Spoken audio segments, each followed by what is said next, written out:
Assalamualaikum warahmatullahi wabarakatuh. Saya di sini bersama rekan saya akan menjelaskan tentang file system untuk mata kuliah sistem operasi. Ya, disusun oleh Rismayati dan saya sendiri Nadia Stefani Prianto. Kami dari kelas IF 19F. Nah, untuk yang pertama itu ada konsep file. File di sini maksudnya adalah kumpulan informasi yang berhubungan dan tersimpan dalam secondary storage. Nah, yang pertama itu ada tipe, ada data atau karakter, numerik, dan juga binary, program binary, directory, logika. Nah, di Linux dalam bentuk file ada home, data, atau D. Nah, ada device, logika di Linux dalam bentuk file atau dev atau SDA1. Yang kedua, ada simple record structure. Maksudnya ada baris atau lines, fixed length, variable length. Yang ketiga ada complex structure. Di sini bisa ada formatted dokumen, ada RTF dan HTML. Yang keempat ada yang mengatur operating system dan sistem program. Struktur file. Sistem operasi membutuhkan struktur file tertentu untuk menjalankan atau mengakses suatu file. Semua sistem operasi diharuskan mampu mengenai sedikitnya satu jenis struktur file. Jika sistem operasi mengenal semakin banyak struktur file, maka semakin luas aplikasi yang dapat dijalankan. Sebaliknya, jika semakin sedikit struktur file, maka sistem operasi hanya dapat menjalankan aplikasi dalam jumlah yang sedikit pula. Atribut file, ada nama, ada identifier, ada tipe, ada location, ada size, ada protection, ada time, date, and user identification. Nah, maksud name di sini itu disimpan dalam human readable name, identifier, unique tag atau number dalam file system. Tipe dibutuhkan oleh sistem TX atau TXT. Location, pointer to file location di hard disk.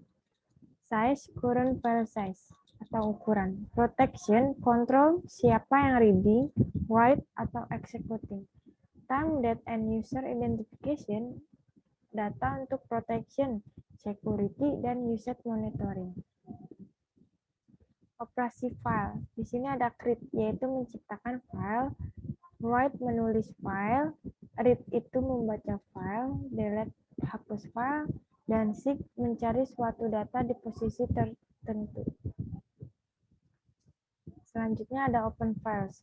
Ketika terjadi open file, data yang harus di-maintenance adalah yang pertama ada file pointer. Pointer ke lokasi read atau write terakhir per proses yang membuka file. Yang kedua ada file open count. Counter dari berapa kali sebuah file dibuka.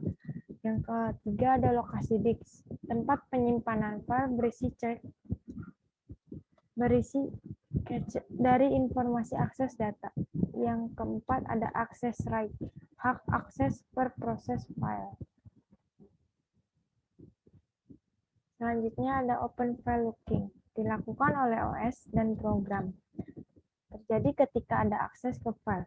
Ada dua kemungkinan. Yang pertama ada mandatory, yang kedua ada advisory. Nah, yang pertama mandatory access is denied. Maksudnya di sini ada ketika ada perintah atau request. Yang kedua ada advisory process.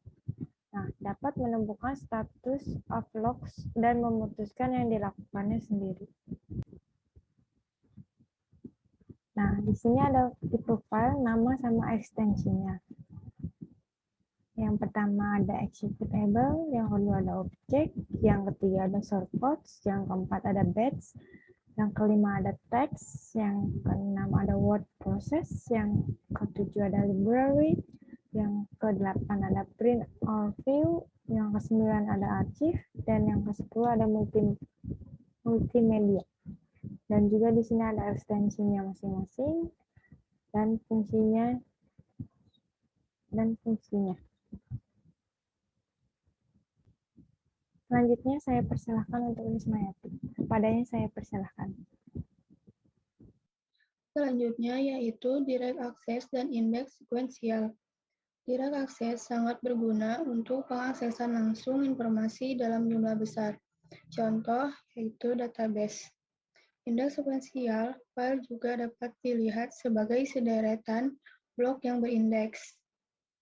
Selanjutnya, partisi dan mounting. Root partition di-mount pada saat boot time. Partisi yang lain di-mount secara otomatis atau manual tergantung sistem operasi. Otomatis diletakkan di etc atau PSTAB. Selanjutnya Windows. Setiap partisi yang di-mount ditandai dengan huruf kolon dan backslash. Unix file system dapat di-mount di semua direktori. File system mounting. Sebuah sistem berkas sebelum dapat digunakan harus di-mount terlebih dahulu. Mounting yaitu proses paling awal sebelum membuka sebuah direktori, yaitu dengan membuat sebuah direktori baru tempat file system diletakkan. Mount yaitu direktori kosong tempat file system yang akan di-mount diletakkan. Protection. Tujuan proteksi yang pertama yaitu menjaga aman dari kerusakan fisik atau reliability. Kedua, menjaga dari akses yang tidak diizinkan atau protection. Type of access yaitu ada read, write, execute, append, delete, dan list. Selanjutnya yaitu file sharing. File sharing mendukung sebuah sistem operasi yang user-oriented. Multiple user bisa mengakses file yang sama, berhubungan dengan permission.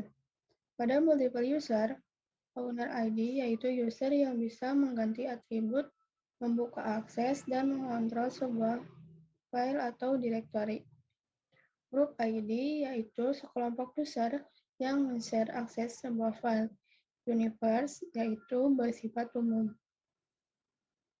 Organisasi file system. Yang pertama, application programs. Yang kedua, logical file system. Yang ketiga, file organization module. Yang keempat, basic file system. IO control, dan yang terakhir yaitu DFIS. Implementasi file system. Yang pertama yaitu struktur on disk. Root control block. Informasi sistem file pada sistem operasi. Kedua, partition block control, yaitu spesifikasi partisi yang dimiliki. Yang ketiga, struktur direktori, yaitu mengatur file-file dalam direktori.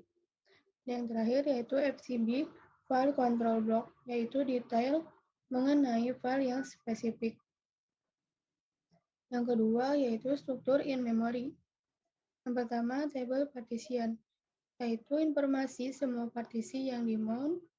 Yang kedua, system wide open file table, yaitu kopian dari FCB.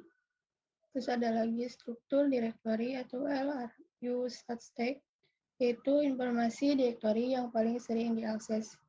Dan yang terakhir adalah per process open file table, yaitu daftar pointer yang menunjuk akses dalam sistem wide open file table. Cukup sekian presentasi dari kelompok kami. Terima kasih. Wassalamualaikum warahmatullahi wabarakatuh.